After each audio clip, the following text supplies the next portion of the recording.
Hola, bienvenidos a Conversaciones con Mario Alonso Puig. Hoy vamos a tener una sesión muy interesante, una conversación con una gran amiga y vamos a explorar el tema de las emociones. Emociones sobre todo cuando hay que hacer frente a desafíos importantes en nuestra vida. Estoy convencido de que ese relato que Marichu va a compartir con nosotros nos va a dar mucha luz a la hora de saber cómo afrontar estas situaciones, cómo afrontar estos desafíos con mayor ilusión, con mayor serenidad y con mayor confianza. Hola Marichu. Hola Mario, muchas gracias por invitarme a charlar contigo. No, yo estoy encantado.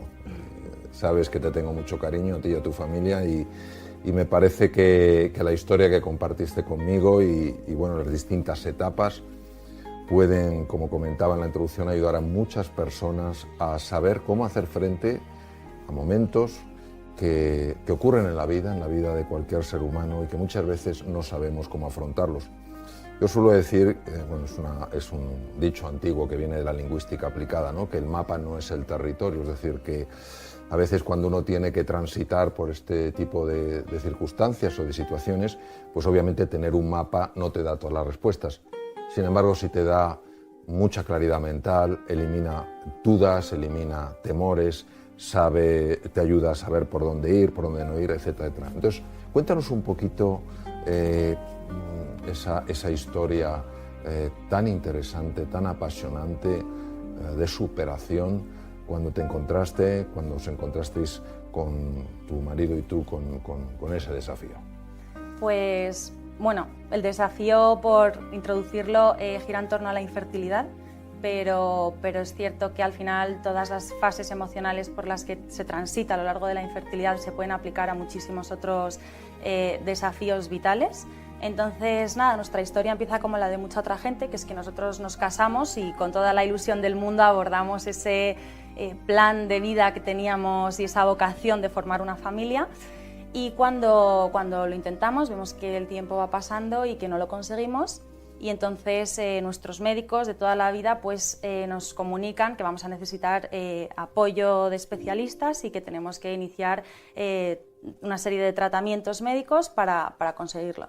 Entonces, bueno, en este punto es cierto que nosotros, pues un poco también en la ignorancia y la ilusión, sobre todo, lo afrontamos con mucha esperanza y con muchas ganas, pero muchísimas otras personas que transitan por esto ya en ese punto en el que te das cuenta de que no puedes tener niños y vas a necesitar ayuda para conseguirlo, te hundes y es como una debacle ingestionable. Entonces aquí es como una ruptura, como una catarsis en la vida y en todo el plan que te habías montado de vida. Entonces, bueno, pues entran emociones como la ansiedad, el miedo, ¿no? el estrés, el pánico por que de repente tus planes no se cumplan. Aquí, ¿qué nos puedes contar tú de un acontecimiento así que de repente irrumpe en una vida idílica, además en un momento tan precioso como es el de unos recién casados? Bueno, yo creo que aquí pondría sobre todo en valor ciertas cosas. La enorme ilusión que teníais por tener a vuestro hijo. O sea, no es lo mismo que algo te haga ilusión a que te haga una tremenda ilusión. Claro.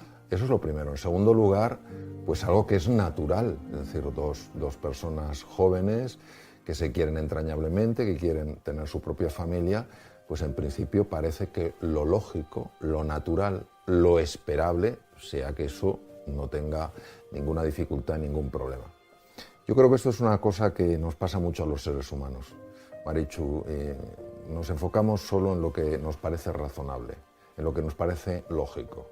Lo lógico es que una persona joven pues no tenga, por ejemplo, aunque sea una situación diferente a la que estamos hablando, no tenga una enfermedad. Nos parece más lógico que tenga la enfermedad una persona pues mucho más mayor. Nos parece lógico que unas personas tan jóvenes pues puedan tener enseguida, porque lo desean ardientemente, un hijo. Nos parece más lógico que personas con edad más avanzada no lo tengan, ¿no? Y yo creo que a veces nuestra lógica sencillamente se hace añicos. Yo no diría que hay alguna grietecilla, se hace añicos. Y claro, ante esa sensación de ruptura interior, pues lógicamente nos quedamos de entrada en shock, ¿no? Y esto nos pasa a todos, ¿no?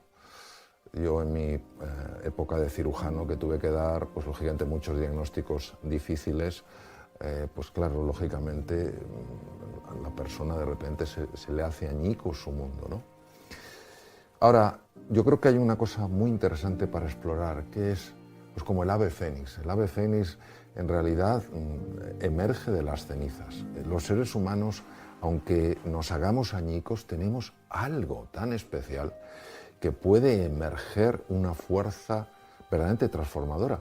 Y este mensaje, específicamente lo que tú comentas, es muy importante porque en España hay aproximadamente unas 800.000 parejas que quieren tener hijos y tienen dificultades para tener hijos. Y claro, para ellos es muy importante esa familia.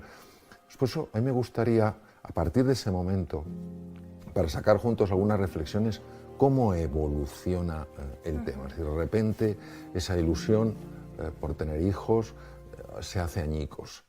¿Qué sucede a partir de ahí? Pues en nuestro caso iniciamos los tratamientos por recomendación médica y es verdad que a medida que se fueron sucediendo no fue bien y entonces no hacíamos más que recibir negativo tras negativo tras negativo y entonces ahí ya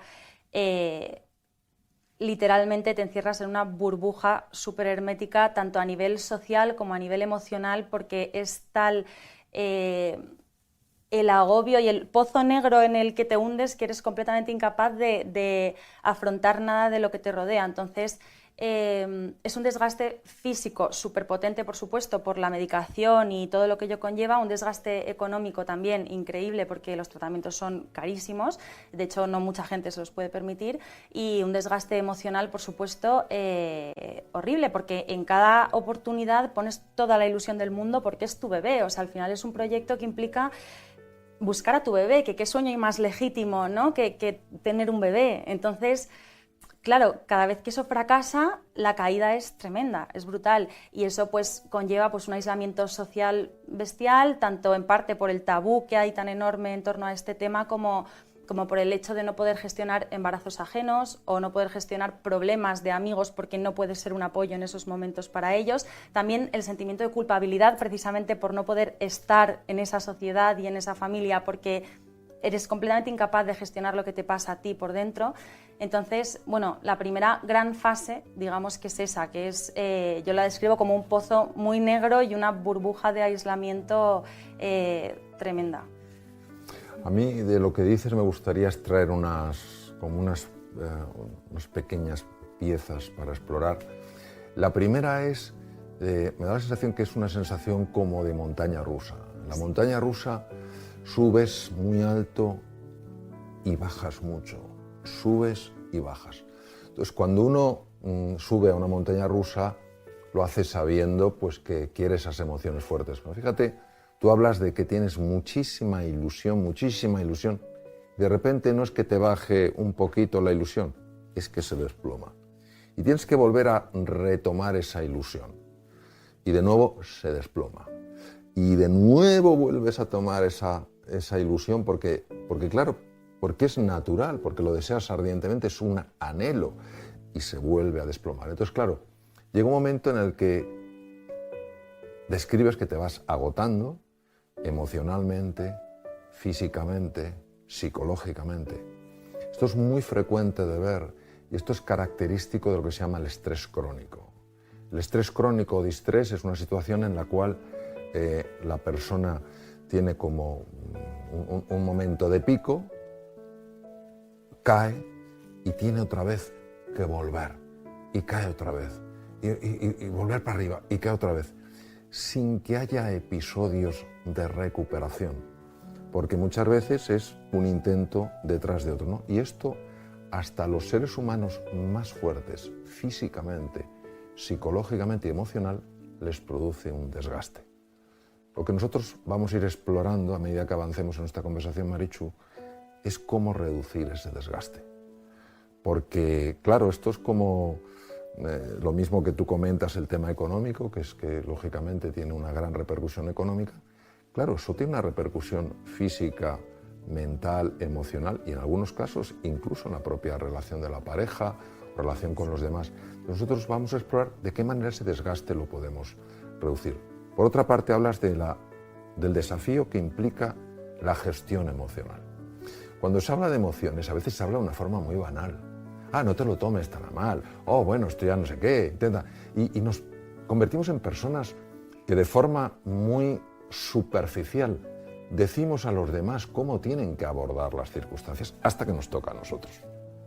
Y cuando la emoción le embarga a uno, todo ese razonamiento intelectual, toda esa cognición apenas sirve, ¿no? Luego has comentado un tema que es muy frecuente de ver, que es el aislamiento. ¿Qué es lo que tú crees que lleva a ese aislamiento? Porque en el fondo la situación de no poder tener un hijo no es una cosa que le pase a una persona en el mundo mundial. Yo te digo, en España hay presente 800.000 parejas. Entonces, ¿a qué crees que se debe ese aislamiento? Casi como si uno no pudiera compartirlo, como si la sociedad no estuviera preparada para acoger eso, pero como lo acoge una sociedad que apoya, que estimula y que acompaña. ¿A qué crees que se debe eso? Pues mira, por un lado yo creo que hay un gran componente personal propio, que es que es tan complicado de gestionar esa carga emocional tan inmensa que nos invade, que yo creo que nos aislamos por incapacidad precisamente de autoentendernos, de entendernos a nosotros mismos y de gestionar lo que sentimos. Eso por una parte. Por otra parte, es cierto que, aunque es un tema muy frecuente, es un tema que se comenta poco, y de hecho es que hay un tabú que hay que romper, porque efectivamente es que es muy frecuente y no pasa nada y hay que naturalizar y exteriorizar, pero el caso, la realidad es que no se hace. No sé por qué motivos, no sé si es una cuestión histórica, si hay un componente a lo mejor de orgullo asociado, igual de virilidad, de feminidad, o no lo sé, puede ser. Y la cuestión es que no se comenta. Pero es cierto que una vez se hace, el alivio es tal, porque es que la carga que te quitas de encima, ya suficiente dolor se carga como para encima llevarlo en secreto, que es el doble de carga. Entonces es cierto que el alivio es tremendo, pero sí que se ha visto que aunque hay muchísimas personas que por supuesto reaccionan con empatía y están dispuestas, como bien dices, a acompañar y a acoger, pues oye, como se ha hecho siempre en la familia, ¿no? Y entre los amigos, precisamente por esa falta de conocimiento y por ese tabú, hay mucha gente que no sabe reaccionar porque no es capaz de comprender la magnitud de lo que está sufriendo una persona que sufre esto. Y a veces pues las reacciones que nos encontramos no son las esperadas y a lo mejor son más frívolas, con frases hechas que igual pues pueden causar dolor, como pues igual es que no estás preparada para ser madre, o quien algo quiere algo le cuesta, comentarios así que pueden causar incluso más dolor. Entonces también en parte por eso es aislamiento, porque hay personas que igual no se sienten preparadas en su entorno a exteriorizar por miedo a estas reacciones. Yo creo que eso que comentas tiene una enorme importancia por varias razones. El aislamiento es la peor estrategia que los seres humanos podemos seguir cuando estamos envueltos en una tormenta emocional de esas características. La pregunta es ¿por qué nos aislamos? Y muchas veces nos aislamos porque nos sentimos pequeños, nos sentimos frágiles y llegamos a pensar, y esto es condicionamiento social y cultural de muchísimo tiempo atrás, como que hay algo en nosotros que es defectuoso. Como que hay algo en nosotros que no es como debería de ser. Freud hablaba mucho del super yo, decía de esta especie como de imagen mental anclada en el inconsciente, deberías ser, tendrías que. Y todo eso genera mucha tensión. Entonces cuando una persona se siente empequeñecida, aunque siga siendo igual de grande, porque que una mujer o una pareja tenga un hijo o no lo tenga no hace a esa pareja más grande o menos grande, la grandeza la lleva el ser humano, como suelo decir yo, puesta, ¿no? desde que nace. Pero es cierto que ese aislamiento tiene bastantes inconvenientes. El primer inconveniente efectivamente es que un dolor llevado en silencio es un dolor mucho más intenso. En segundo lugar, que las personas al ver pues esa falta de comunicación muchas veces queremos hacer algo, y esto es sobre todo especialmente característico de algunas personas. Hay que hacer algo, hay que resolver algo, y posiblemente lo único que en ese momento tú esperas, tú deseas, es proximidad, cercanía y apoyo. Es decir, sentirte comprendida, sentirte escuchada, no que te venga nadie a adoctrinar, a soltar una lección, a decirte es que deberías estar, o tendrías que conformarte, o mira las cosas estupendas que hay. No, eso puede tener muy buenas intenciones, pero yo suelo decir que a veces las mejores intenciones van a acompañar de pésimos resultados. Entonces, hay que tener mucho cuidado con eso, porque me decía uno de mis hijos, decía, papá, cuando hables con padres, diles que nos digan menos lo que tenemos que hacer y que nos escuchen un poco más. Entonces, mi pregunta ahora sería la siguiente, Marichu, cuando tú estabas en esta situación, estabais como pareja en esta situación de tormenta emocional, ¿hubierais agradecido que alguien realmente os preguntara, deseando honestamente conocer, no para rebatir con una contestación? Sin duda, y de hecho es que en el momento en el que nos abrimos y compartimos, nosotros tuvimos la enorme suerte de encontrar esas personas que sí que preguntaban con interés verdadero, con escucha activa y de verdad poniendo el hombro para que lloráramos, y se agradece que fue pues nuestro pilar, porque al final es que evidentemente la pareja, aunque sufre mucho, también estos temas y este sufrimiento bien gestionado es una herramienta muy poderosa de unión también de la pareja. Entonces nosotros es cierto que entre nosotros nos apoyábamos un montón, pero necesitas también un apoyo exterior, claro, y sin duda lo agradecimos con todo el corazón, sí, sí. O sea, eso es importantísimo. Es muy importante aquí señalar que, y aquí vamos a entrar en un tema más de fisiología, aunque no tenga una relación directa con lo que estamos hablando, pero en general, hoy se ha demostrado que cuando dos personas o varias personas están realmente conectadas, hay una liberación de una hormona llamada oxitocina. La oxitocina, que es muy conocida por su papel en el parto y en la lactación, es ahora muy bien conocida en todo lo que tiene que ver con la salud del organismo. La oxitocina, por ejemplo, es una de las pocas hormonas que puede desactivar los núcleos amigdalinos que están en el cerebro, que son responsables del miedo. En estas situaciones muchas veces hay miedo que acompaña. También se ha demostrado que hay una rama, se llama el vago anterior, que se activa especialmente cuando las personas se sienten apoyadas. Dices, un hombro, a lo mejor un hombro para apoyarte o un hombro en el que llorar, pero no un hombro que te esté dando una teoría de cómo deberías sentirte o no. Te sientes como te sientes. ¿Por qué? Porque cada uno tiene su vida, ¿no? Es fascinante porque el vago anterior se ha visto que regula la función cardíaca, y esa regulación de la función cardíaca lleva a lo que se llama la coherencia cardíaca, la cual a su vez es capaz de estabilizar un montón de sistemas y de tejidos, ¿no? Entonces yo creo que esta es una primera conclusión, propuesta que podríamos hacer, si te parece, ¿no?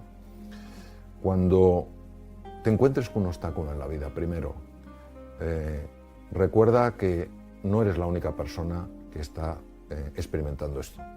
El famoso mal de muchos, consuelo de tontos, no es correcto. Es mal de muchos, consuelo de todos, pero no en el sentido que te consuele el mal de los demás, es que no te sientes tan solo, puedes compartirlo. Si yo creo que eso me pasa a mí, me va a dar vergüenza. Yo soy el rarito, soy la rarita, pues no lo comparto. Entonces, primero la importancia de compartir, porque el aislamiento genera muchísima tensión, aumenta sufrimiento y no resuelve nada. En segundo lugar, evitar ponernos a dar consejos a los demás. Es decir, podemos hacer propuestas, pero no, tú deberías estar, oye, si tal, cual, no.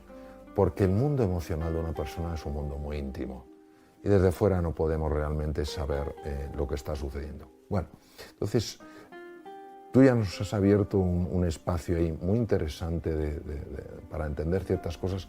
¿Cómo sigue avanzando la situación del tema? Pues nosotros cuando terminamos ese primer tratamiento en el que se fueron sucediendo los negativos, y una vez rompimos nuestra burbuja de aislamiento social, como acabamos de comentar, y decidimos compartirlo, lo cual nos supuso pues un apoyo enorme, decidimos intentarlo una segunda vez. Nos hicieron una serie de pruebas médicas en las cuales se descubrieron pues, que mi marido y yo éramos incompatibles genéticamente, lo cual pues, nos supuso un drama, o sea, eso fue el inicio un poco del duelo que transitaríamos más adelante, porque eso ya limitaba mucho nuestras posibilidades, pero el caso es que con pauta médica supuestamente nuestras probabilidades de éxito eran altas, entonces lo intentamos una segunda vez, pero las oportunidades se fueron sucediendo y lo mismo, negativo, negativo, negativo. Entonces en ese momento ya llegamos a un punto de agotamiento extremo.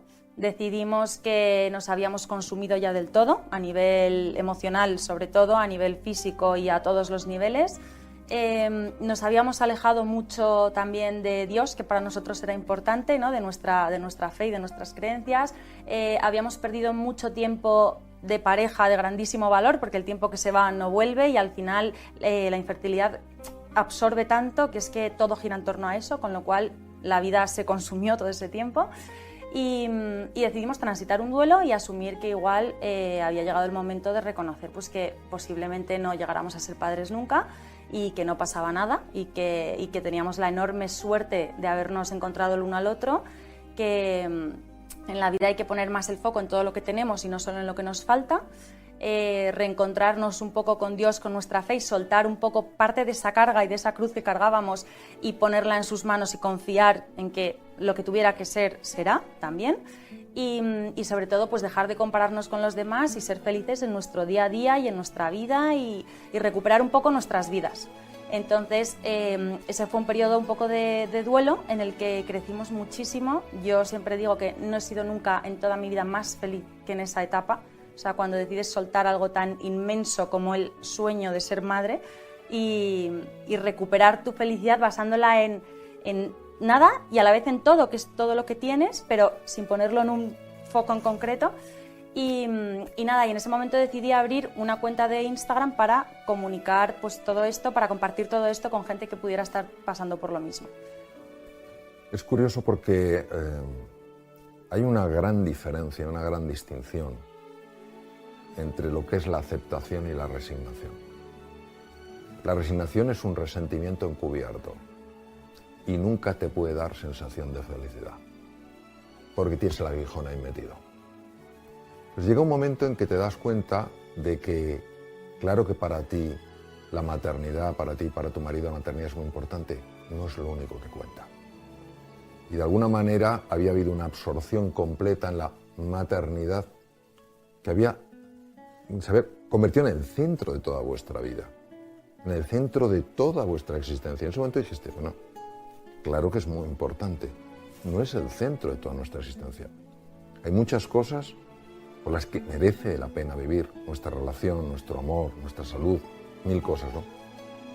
Esa toma de perspectiva es lo que se llama aceptación. Entonces, aceptas y decir, asumes una realidad, la realidad es que de momento no me puedo quedar embarazada, pero también te abres a la existencia de una realidad todavía más poderosa, ¿no? Que es, esa realidad más poderosa es, oye, tenemos una relación extraordinaria y hay un montón de cosas maravillosas. Fíjate que en ese sentido, cuando se produce la aceptación, que es la parte final del duelo, nos invade una enorme serenidad, una enorme paz interior. De esto hablaba mucho la psiquiatra suiza Elisabeth Kubler-Ross, ¿no? Que trabajó mucho el proceso de duelo. Aceptar es asumir esta realidad como una parte de una realidad mucho más amplia. En lugar de quedar totalmente atrapados en algo que puede llegar a convertirse en una obsesión que drena toda la energía, drena todos los recursos, parece que no hay otra cosa en la vida. Y así nos puede pasar que perdamos la perspectiva de un montón de temas importantes. Has mencionado otro punto, para mí es muy relevante, para mí la vida espiritual es muy relevante, el alejamiento de Dios inicial. Cuando una persona está experimentando una situación muy dura desde el punto de vista emocional, en el proceso de duelo hay una fase que se llama la fase de la ira. Tienes que buscar algún culpable. Obviamente una persona con una fe profunda, automáticamente busca un culpable en tú que lo puedes todo, ¿cómo no haces nada? Yo suelo decir que a Dios le echamos un montón de culpas, un montón de cosas y le reconocemos muy poco. Entonces, cuando tú en ese momento aceptas la situación y aceptas que sigues teniendo una vida maravillosa, esto es muy importante porque a veces en nuestra sociedad transmitimos mensajes como: si no tienes un hijo, entonces... No, por favor, o sea, una persona tiene una riqueza interior excepcional. Todo ser humano es hijo de las estrellas, hijo del universo. Entonces, en ese momento esa ira es muy evidente y también nos invita a ejercer la compasión. ¿Qué quiere decir la compasión? Que cuando una persona lo está pasando mal, por la razón que sea, no esperemos que esté en el momento más dulce, ni su conversación sea la más fluida y la más entrañable. Esperemos que esa persona, esa irritación, esa ira que tiene, que es natural por nuestra condición humana, cuando la vierte sobre nosotros, no hay nada personal. Y si nosotros devolvemos lo mismo que recibimos, no podemos ayudar. La compasión es la comprensión del dolor que está experimentando una persona, que lo expresa como puede, ¿no? Y la voluntad de reducir ese dolor. ¿Cómo se reduce ese dolor? En primer lugar, no reaccionando, en silencio, comprendiendo y estando. Y la propia persona que de alguna manera está proyectando esa tensión que siente, cuando se encuentra con alguien que está dispuesto a estar con ella, como un compañero de viaje, como una compañera de viaje, sin juzgar, sin rebatir, sino simplemente estando, eso tiene un poder transformador absolutamente excepcional, porque esa es la forma más elevada de amor. Es un amor sin condiciones, es un amor gratuito. Yo no te amo porque te portes como me gustaría que te portaras. Te amo porque es el mejor regalo que te puedo dar, ¿no? Entonces, llega un momento en que se produce esa aceptación. Esto yo lo he visto mucho en el campo de la cirugía, cuando ha habido enfermos que por fin han aceptado su enfermedad. Y es muy interesante en esto, Marichu, recalcar lo siguiente. Cuando una persona está en el proceso de duelo, en la parte de resentimiento, ira o miedo, su sistema de defensa no funciona bien. Su eje de estrés está activado. No pasa nada si se activa, se desactiva, pero cuando uno se queda estancado en el proceso de duelo, entonces eso sí se deteriora. Cuando uno acepta, es curioso porque hay cambios muy profundos hormonales, por eso para los médicos, sobre todo en mi época en la que ejercía la cirugía clínica, muy importante que aceptaran la enfermedad, en este caso, estamos hablando de enfermedades, porque su organismo responde con mucha más violencia contra el agente agresivo. Entonces, llega un momento en que se produce la aceptación, llega un momento en que tú tienes una experiencia de felicidad que me imagino que te sorprendería, porque claro, después de ese caer en ese bache, en esa oscuridad en la que podemos caer obviamente todos por mil razones, de repente ver esa luz, eso te tendría que sorprender, ¿no? Bueno, muchísimo, claro. De hecho, tanto que precisamente por eso abrí una cuenta de Instagram para compartirlo, porque dije, es que esto puede ayudar mucho. Puede ayudar muchísimo a mucha gente que se haya quedado estancada en esa fase de ira que comentas, en esa fase de dolor tan enorme. Entonces abrí un perfil para, pues un poco en parte para romper el tabú y naturalizar este tema que nos afecta a tantos, y en parte también para ayudar precisamente y compartir nuestro proceso por si alguien le pudiera dar ese empujón, porque efectivamente se puede ser feliz en el sufrimiento después de aceptarlo. Y entonces en ese proceso y hablando con gente, por un lado se nos abrió el camino de la adopción. De repente, o sea, no lo teníamos en mente, pero una vez terminado ese proceso de duelo, lo pusimos sobre la mesa y nos encantó y se convirtió en algo súper vocacional en lo que pusimos todas nuestras energías. Y más adelante, cuando ya llevábamos una gran parte del proceso avanzado, unas chicas en la cuenta nos descubrieron la naprotecnología, que es otro tipo de tratamiento médico para, bueno, que busca lograr el embarazo natural mediante son médicos que curan las causas, ¿no?, que generan esa infertilidad, muy especializados en fertilidad. Y aunque al principio es cierto que nos mostramos muy reticentes, porque al final en el mundo de la infertilidad y en general de cualquier vulnerabilidad humana hay mucho aprovechado y mucho truquito, al final investigamos, nos gustó y nos pusimos en manos también de la naprotecnología. Y es cierto que durante ese proceso, para nosotros, aunque ya habíamos transitado ese duelo y habíamos alcanzado esa felicidad que comentas y esa paz, también fue súper terapéutico compartir lo que habíamos vivido con personas que también habían vivido lo mismo, que es un poco lo que comentabas también al principio, el mal de mucho consuelo de todos, bien entendido, y yo creo que así ha sido también para las personas que nos han leído, bueno, y viceversa, o sea, ha sido muy mutuo, y ahí sí entra también un componente de consejo, pero de parte de una persona que lo está viviendo igual y por lo tanto es más ayuda que no adoctrinamiento. Sí. Hay un tema muy sorprendente y relevante a la vez que, desde mi punto de vista, precioso, es que llega un momento en que sentís esa vocación, esa llamada para compartir con una doble finalidad. La primera finalidad es quitar ese tabú. O sea, no es fácil cuando hay un tabú que alguien diga, esto me está pasando a mí. Esto lo hemos visto muchísimo con el tema de muchos temas de situaciones psicológicas, ansiedad, depresión. Parece que una persona que va al psicólogo, al psiquiatra, madre mía, pobrecito. No. O sea, ¿quién no va a pasar por momentos de dificultad? ¿Quién no va a pasar por momentos de dificultad? ¿Quién no va a necesitar apoyo en algún momento, sea de un familiar, sea de un profesional? Entonces, primero esa valentía, honestamente, Marichu, esa valentía de decir, a mí me pasa. Lo abro. ¿Cuántas veces agradecemos que alguien nos muestre esa vulnerabilidad? Porque eso es valentía. En segundo lugar, el deseo de ayudar. O sea, es como aquella persona... Yo hace muchos años participé en un evento y teníamos que recorrer 1 kilómetro por un túnel con una simple vela, muy pocos, solo se podía ir andando en las Azores, saber que hay...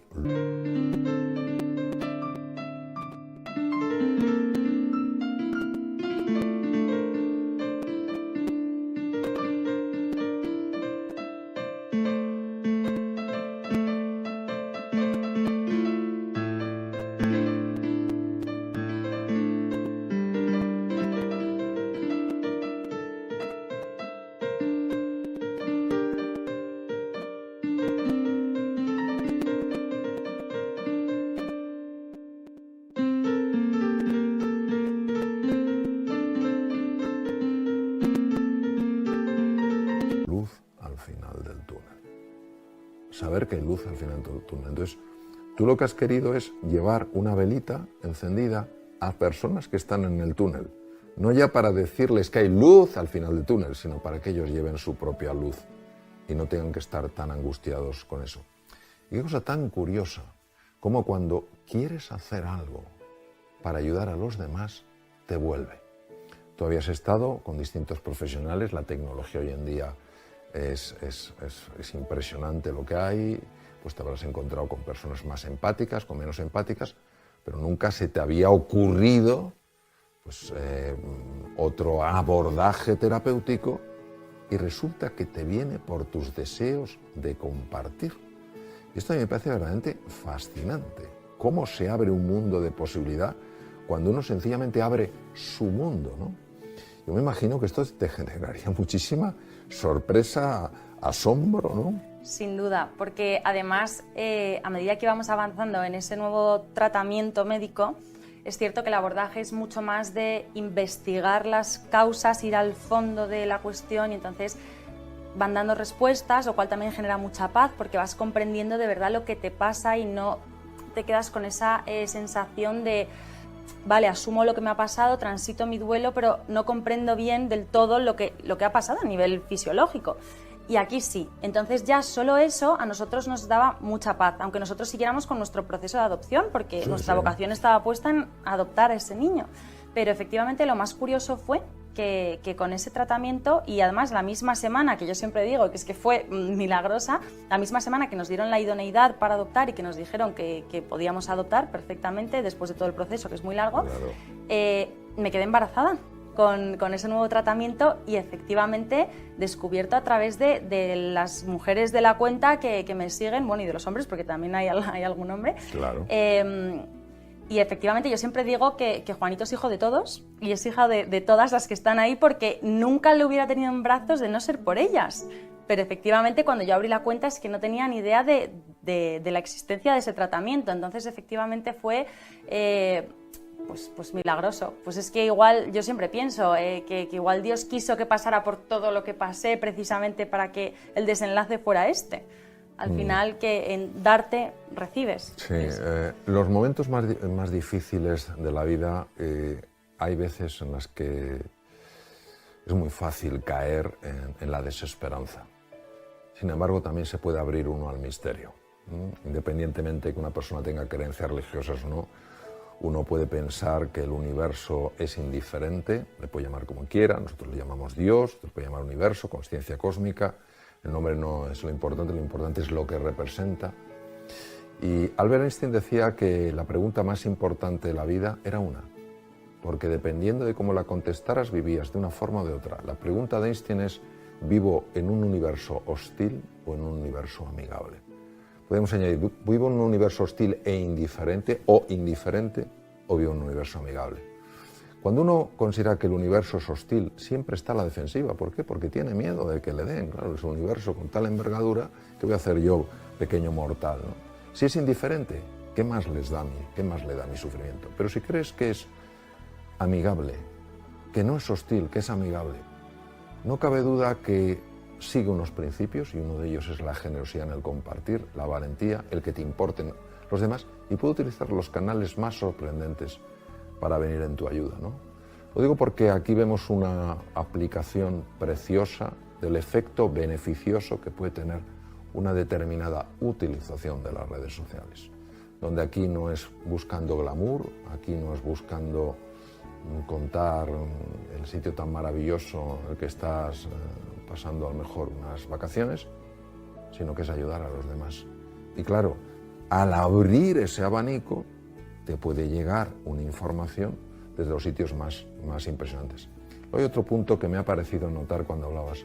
Para ti fue muy importante que te dieran un porqué a lo que te pasaba. Da la sensación, y me corrige si me equivoco, que hasta ese momento se había estudiado alguna cosa, pero tú encontraste un nivel de hondura en el porqué que no estaba. Esto es importantísimo recalcarlo, porque el ser humano siempre está preguntándose por qué. Y hay porqués que no podemos contestar, pero sí podemos decir, hay una causa, no sé cuál es la causa, seguiré investigando, en lugar de decir, bueno, hasta aquí estamos, ¿no? Yo creo que tú, que vosotros como pareja valorasteis mucho esa profundización en el porqué, ¿es así? Sí, sin duda. Nosotros la impresión que nos había dado hasta la fecha es que se ponía mucho el foco en el objetivo, que era conseguir...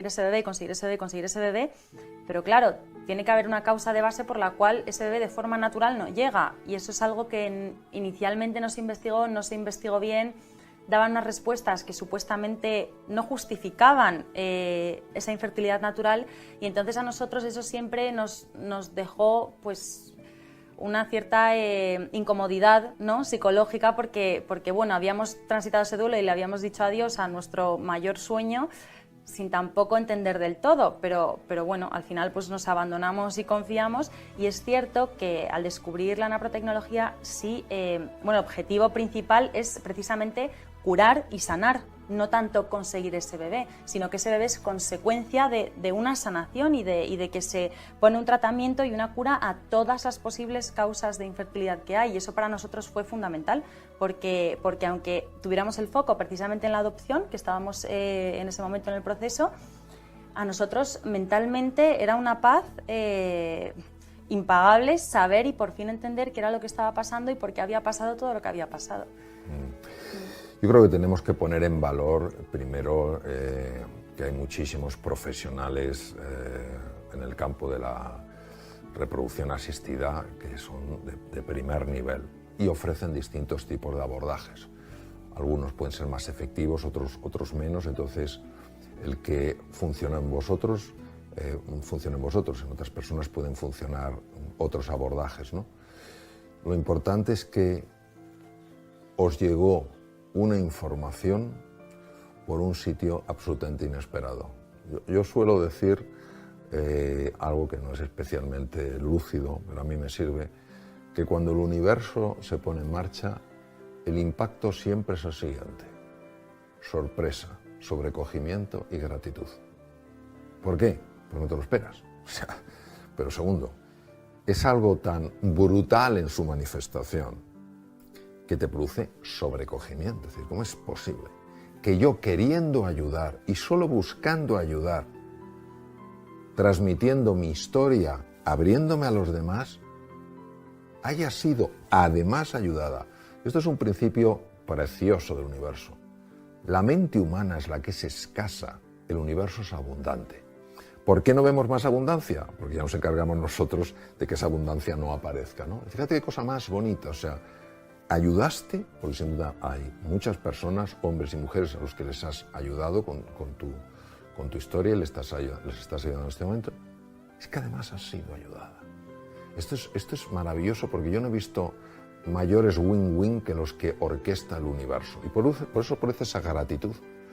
Porque en el momento más inesperado emerge algo totalmente extraordinario. Por eso personalmente creo que los milagros existen. ¿Qué es un milagro? Un milagro es aquello que rompe lo que es la lógica que los seres humanos manejamos. Y que no es la única lógica. La lógica del universo es infinitamente más grande que la lógica humana. Nosotros podríamos acceder a ella, pero como somos muchas veces tan soberbios, tan prepotentes, tan arrogantes, en fin, pues nos cuesta, ¿no? Bueno, y entonces os enteráis, Juan y tú, de que estáis ya esperando a Juanito. Sí. ¿Y qué sucede a partir de ese momento? Pues lo primero de todo, apoteósica la alegría tan inmensa que normalmente la gente espera sus 3 meses de rigor para comunicarlo, y yo cogí el listín telefónico y llamé absolutamente a nadie, a todo el mundo. Obviamente lo compartí pues con la comunidad de Instagram, porque como digo, Juanito era niño de todas. Sí. Y luego sí que es cierto que entramos en una fase, que esto le pasa a absolutamente todo el mundo que ha transitado por esto, de miedo. Miedo. De que eso falle, ¿no? De miedo. Ahora que hay esperanza y ahora que vemos la luz al final del túnel, todavía queda un largo camino por recorrer, porque al final los embarazos son muy complicados, sí. Y también a la vista está pues, que puede pasar cualquier cosa. Entonces, el miedo. Y además el miedo que acompaña a los 9 meses hasta el mismísimo final. ¿Y a ti te parece natural ese miedo o no? Hombre, sin duda, porque al final es precaución. Claro, o sea, claro. Yo creo que cuando hablamos de emociones, tenemos que hablar con un enorme respeto acerca de determinadas emociones. Entonces, el miedo es una emoción que acompaña al ser humano a lo largo de toda su vida. Y el problema es cuando el miedo es lo que domina nuestra vida. Aquí había 2 elementos. Por una parte, la ilusión, y estoy convencido que la confianza. Y por otro lado, el miedo.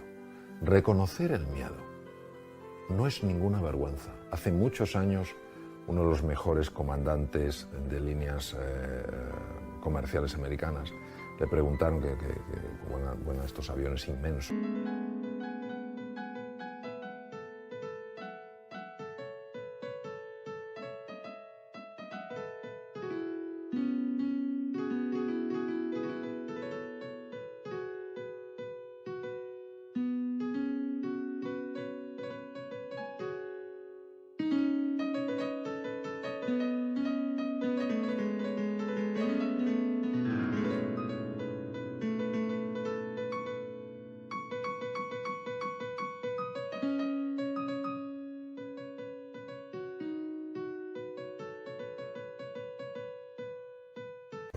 Preguntaron qué sentía al despegar y dijo miedo. Y una de las personas que le entrevistaba dijo, ¿pero cómo va a tener usted miedo?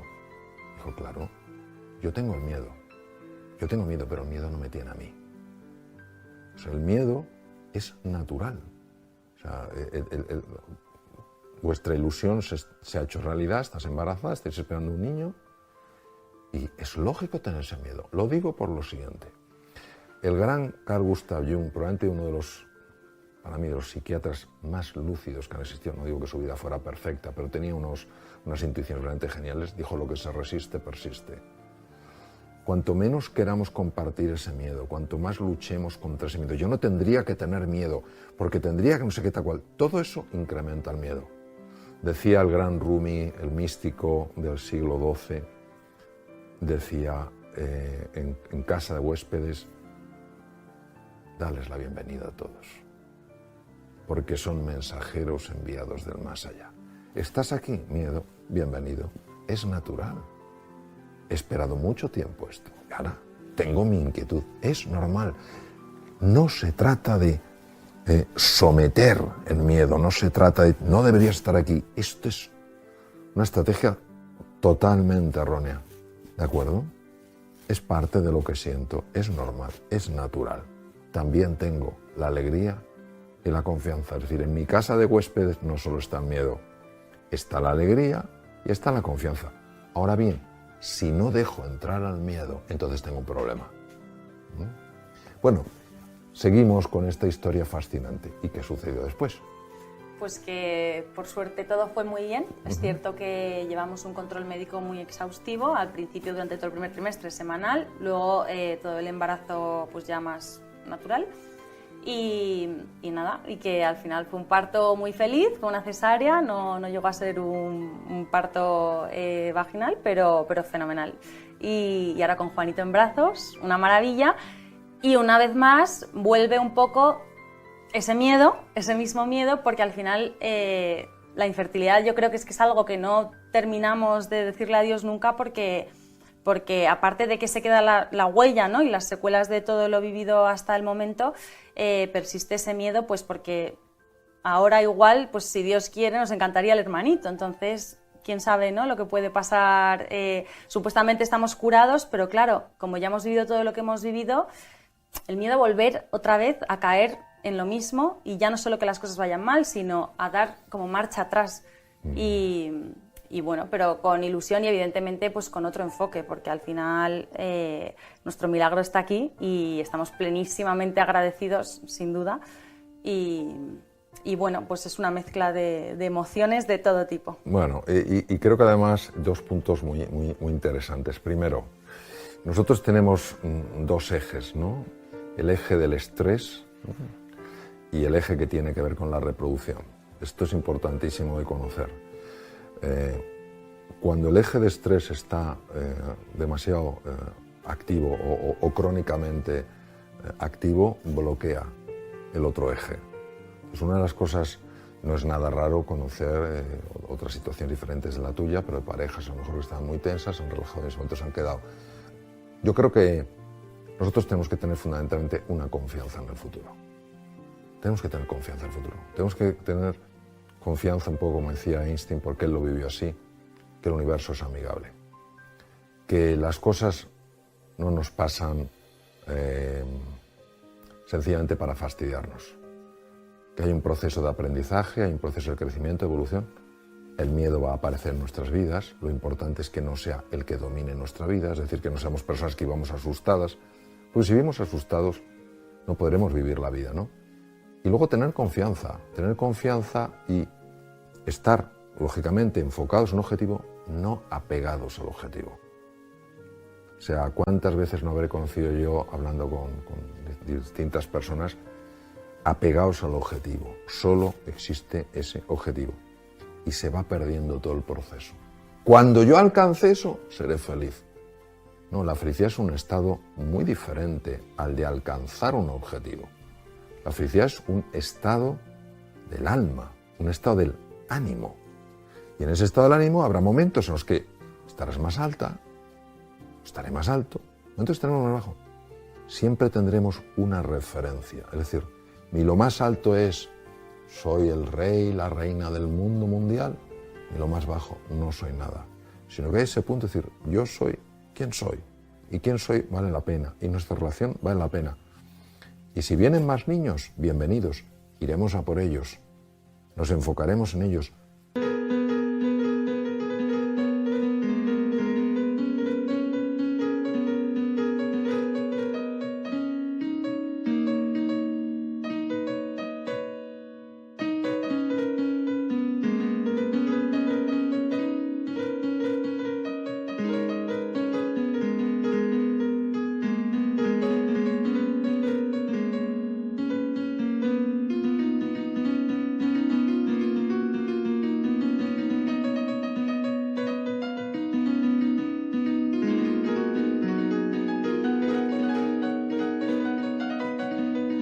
No haremos de ese objetivo toda nuestra vida, ¿no? Y yo creo que esto es curioso porque cada vez sabemos más, conocemos mejor la increíble conexión que hay entre los procesos fisiológicos, los procesos mentales, los procesos afectivos y los procesos anímicos. Entonces, los griegos hablaban mucho de la ecuanimidad, ¿no? Como cualidad que nos permite mantener un determinado nivel de estabilidad. Es decir, ni caemos en la desesperanza, ni pensamos que todo es fuegos artificiales. Entendemos que la vida es desafiante, que tenemos que ir creciendo, que tenemos nuestras ilusiones, nuestros anhelos, que vamos a tener nuestros miedos y que juntos podemos ir avanzando, compartiendo, como has hecho tú. Fíjate la importancia que tiene compartir. Yo soy un gran seguidor de Elisabeth Kubler-Ross. Elisabeth Kubler-Ross ganó el Premio Nobel de Medicina en el 2009. Fue descubrimiento de una enzima llamada la telomerasa. No fue la única, hubo un grupo en Nueva York también. Y el premio fue compartido. La telomerasa es una enzima muy curiosa porque se encarga de alargar los telómeros, que son unas estructuras en los extremos de los cromosomas que de alguna manera mantienen la configuración tridimensional del DNA. Por si no, la célula no se puede reproducir. Elisabeth Kubler-Ross observó que mujeres, no en situación como la que hemos compartido, pero mujeres, por ejemplo, tenían que hacer frente a desafíos muy serios, solas, sin apoyo. Tenían los telómeros muy cortitos y la cifra de telomerasa muy baja. Esto implica una expectativa de vida menor. Es decir, imaginemos que una persona de 80 y pico años tiene un telómero cortito. Estas mujeres que eran mucho más jóvenes tenían telómeros muy cortos, no correspondían a su edad. Cifras de telómeros son muy bajas. Es decir, estas mujeres, en principio, su expectativa de vida era mucho menor de lo que correspondía. Ellas no se conocían. La doctora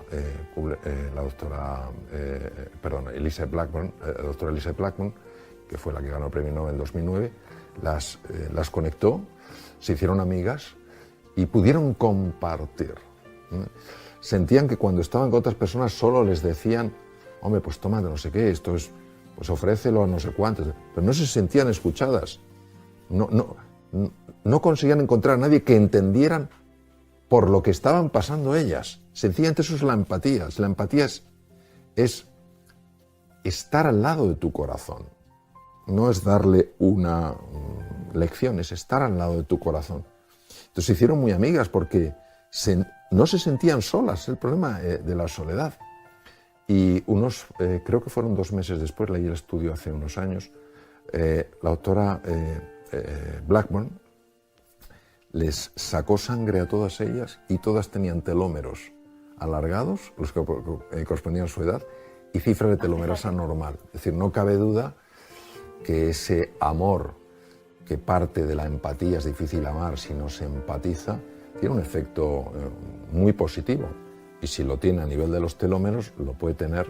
Estamos hablando de estructuras que se descubrieron con microscopía electrónica, es decir, hablamos de estructuras muy finas, muy pequeñitas. Pues imagínate lo que puede ser en otras partes del cuerpo. Bueno, Marichu, llegamos al final de esta conversación, que desde luego ha sido muy agradable para mí. Darte las gracias porque has tenido esa generosidad inicialmente de compartir una situación que es muy íntima, muy personal, con muchas personas, con el deseo de ayudar. En segundo lugar, porque, bueno, irradias esa alegría, esa energía propia de aquellas personas que han descubierto lecciones muy importantes en su vida, ¿no? Y simplemente me gustaría que tú, pues si quieres añadir algo, pues que por favor lo añadas, porque yo creo que va a ser el final más bonito, que termines tú con tus palabras. Bueno, yo creo que, como bien has comentado hasta el momento, que además es fascinante escucharte, es importante compartir lo que vivimos, no desde el punto de vista siempre positivo y pletórico, sino lo que vivimos de verdad, porque todos somos humanos, y yo creo que efectivamente tenemos una realidad no tanto que atacar, sino que abrazar desde el punto de vista al final más vulnerable y más sencillo, porque la felicidad está ahí, efectivamente. Y nada, darte las gracias a ti también, porque siempre es un placer escucharte, porque se aprende muchísimo, y yo creo que es que ha sido, has llegado a unas conclusiones fundamentales para cualquier persona que esté pasando por un momento difícil. Bueno, así que... Pues muchas gracias, Nacho. Gracias a ti.